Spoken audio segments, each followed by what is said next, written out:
Pagi ini saya akan mencoba memaparkan tentang strategi sembuh diabetes. Jadi kita langsung pakai judul sembuh diabetes.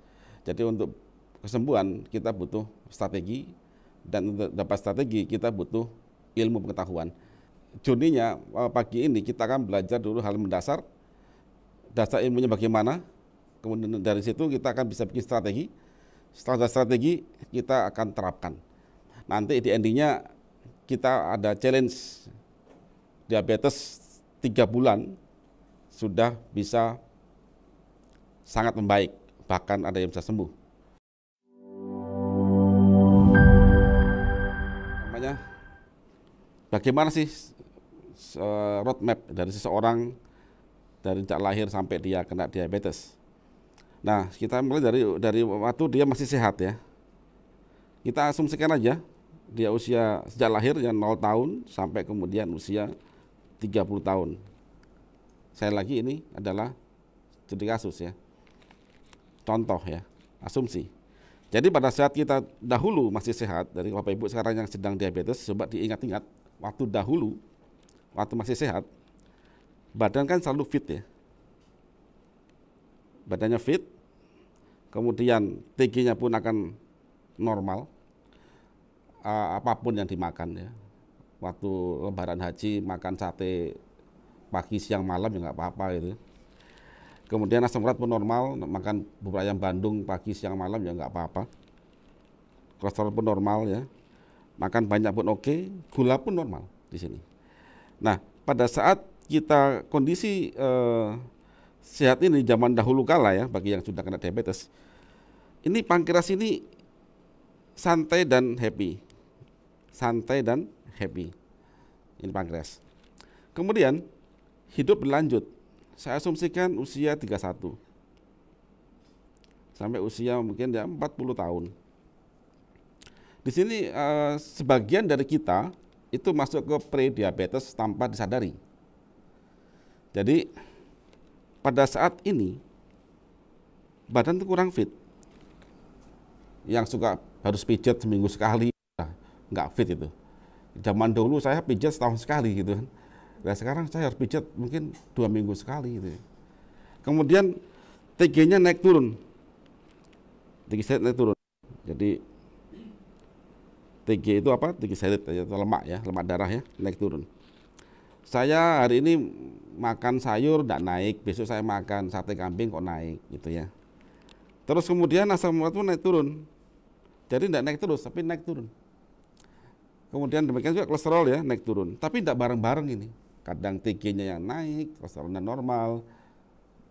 Demikian juga sebaliknya, asam uratnya naik, kemudian yang lain normal gitu ya. Tensi pun mulai abnormal, kadang agak tinggi, kadang normal, kadang agak rendah. Gula masih normal. Nah, pada saat ini kalau yang ada pemikiran bapak saya atau ibu saya itu kena diabetes, pasti dia akan berpikir bagaimana ya gula saya.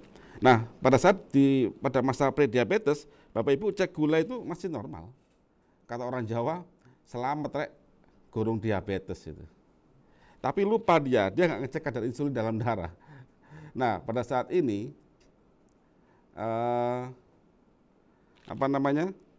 pankreas ini lembur nggak digaji. Jadi kalau masih sehat, pankreas sate dan happy. Nanti kita bahas apa sih fungsi pankreas ya. Kok saya katakan kok santai, jadi waktu sehat masih santai, waktu prediabetes kok lembur nggak digaji gitu. Kemudian hidup berlanjut ya. Usia 41 sampai, waduh nggak tahu sampai kapan ya. Sampai sembuhnya saya nggak tahu, katanya diabetes nggak ada obatnya, jadi sampai wassalam lah. Ya, karena begitu kena diabetes kan nggak ada obatnya. Jadi pada rentang ini sebagian dari saudara kita itu mengalami tiba-tiba kayak badannya kurus ya, kemudian triglycerid, asam urat, kolesterol pun serentak dia tinggi, tensi pun cenderung tinggi, gula pun akhirnya tinggi. Nah pada saat ini kita pasti akan berobat atau ke lab ya, begitu lab maka ada vonis bahwa Anda diabetes. Nah, pada saat inilah kita akan tahu bahwa ini pankreas sudah masa pensiun dini. Dia masih hidup, tapi pensiun dini. Jadi orang pensiun itu gimana sih? Jadi orang yang capek ya. Jadi kalau pensiun PNS kan usia 55 tahun. Lah ini pensiunnya usia 40 tahun, 41. Berarti yang masih muda ini, pensiun dini kan. Tapi dia sudah capek gitu.